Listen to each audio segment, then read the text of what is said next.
दोस्तों, बांग्लादेश में सियासत की लड़ाई बरकरार है और ऐसा होने से भारत को ही फायदा है। कम से कम भारत अपनी बात तो कर पाएगा और डरा पाएगा उस बांग्लादेश को जहां की बीएनपी पार्टी ने शेख हसीना की सरकार गिरा दी। और मानो जब से ही बांग्लादेश में कभी आंदोलन चल रहा है तो कभी वहां की पार्टी और पार्टी में खींचातानी हो रही है। पर जो भी हो रहा है वो कम से कम ये तो दुनिया को बता रहा है कि भाई हमारे देश में ऐसा ही होता है, ना हम खाएंगे और ना खाने देंगे। ऐसी हरकतें बांग्लादेश को ही नुकसान पहुंचा रही हैं और इस तरह इसने पाकिस्तान का भी झूठा खा रखा है। अब आज की खबर क्या है सुनिए। बांग्लादेश में एक बगावत की सुगबुगाहट होने लगी, लेकिन यह सुगबुगाहट राजनीति से नहीं बल्कि बांग्लादेशी सेना के अंदर से आ रही है और यह किसी भी वक्त विद्रोह का रूप ले सकती है, जिसके निशाने पर कोई सामान्य अधिकारी नहीं खुद बांग्लादेशी सेना के प्रमुख जनरल वकार उज़्ज़मान हैं। दरअसल दोस्तों, बांग्लादेश सैन्य प्रमुख और सेना के ही एक शीर्ष जनरल के बीच की दरार काफी गहरी हो गई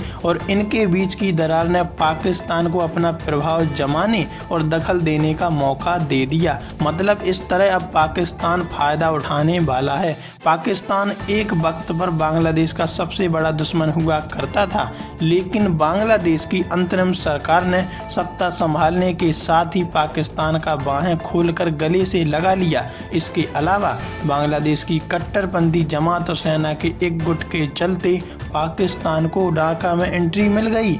ऐसे में अब बांग्लादेश सेना के भविष्य को लेकर चिंताएं बढ़ती ही जा रही हैं कि आगे अब क्या होगा।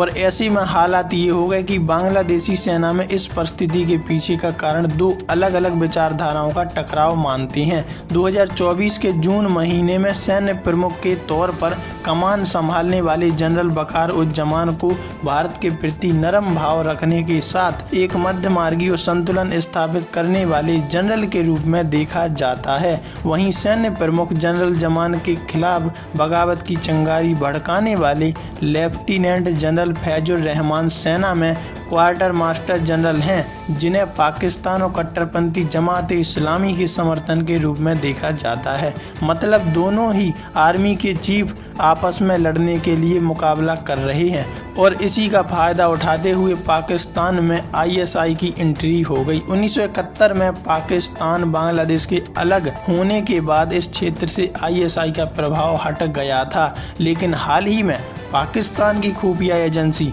आईएसआई की बांग्लादेश में री एंट्री हो गई।